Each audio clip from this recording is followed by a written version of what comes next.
ভাবেন তো, গরুর গোবর, শুকনা খড় আর রান্নাঘরের উচ্ছিষ্ট দিয়ে এমন সার বানানো যায় যেটা জমির জন্য সোনার মতো কাজ করে। আর সেই কাজ করে ছোট্ট কেঁচো ভাইরা। আজ দেখাবো ভার্মিকম্পোস্ট কিভাবে বানায়, একদম A to Z, সহজ ভাষায়। মানে আজকে কেঁচোদের ফ্যাক্টরি ভিজিটে যাচ্ছেন আপনারা। ভার্মিকম্পোস্ট হলো কেঁচো দিয়ে তৈরি জৈব সার। গোবর, পচা পাতা, খড় এসব খেয়ে যেই মাটি মতো জিনিস বের করে, সেটাই উচ্চমানের জৈব সার।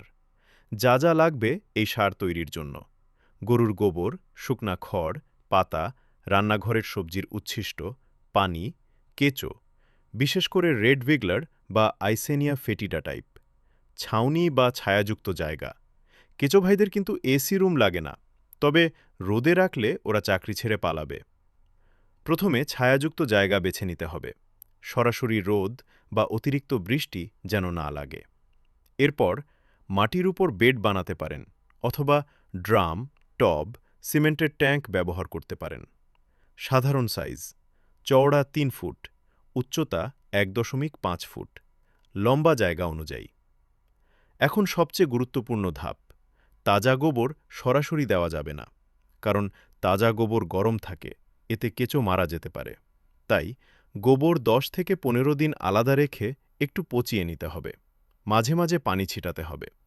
যখন গরম ভাব কমে যাবে, তখন ব্যবহার উপযোগী। কেঁচোদেরও আইপি ট্রিটমেন্ট লাগে ভাই। এখন স্তর করে বেড বানাতে হবে।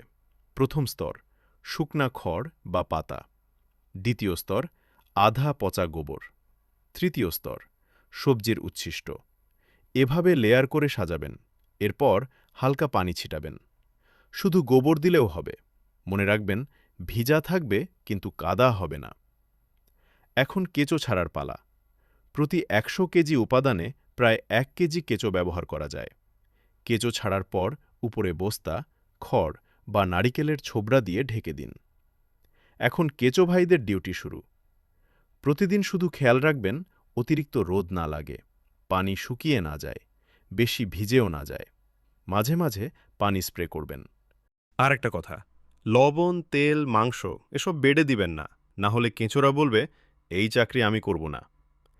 ৩০ থেকে ৪৫ দিনের মধ্যে কালো ঝুরঝুরে সার তৈরি হবে। দেখতে হবে মাটির মতো গন্ধ থাকবে না, নরম ঝুরঝুরে হবে। এটাই আসল ভার্মিকম্পোস্ট।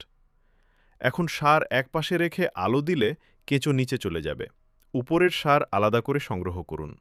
এই সার সবজি, ফল, ধান, ফুল সব ক্ষেতেই ব্যবহার করা যায়। একটা ছোট ভার্মিকম্পোস্ট ইউনিট দিয়েও ভালো ইনকাম করা সম্ভব। বিশেষ করে ভবিষ্যতে যদি বড় গরুর ফার্ম করেন, তাহলে গোবর নষ্ট না করে এটা দিয়ে আলাদা ব্যবসা দাঁড় করানো যাবে। ভিডিও ভালো লাগলে লাইক দিন, আর কমেন্টে জানান আপনারা কি কেঁচো চাষ শুরু করবেন।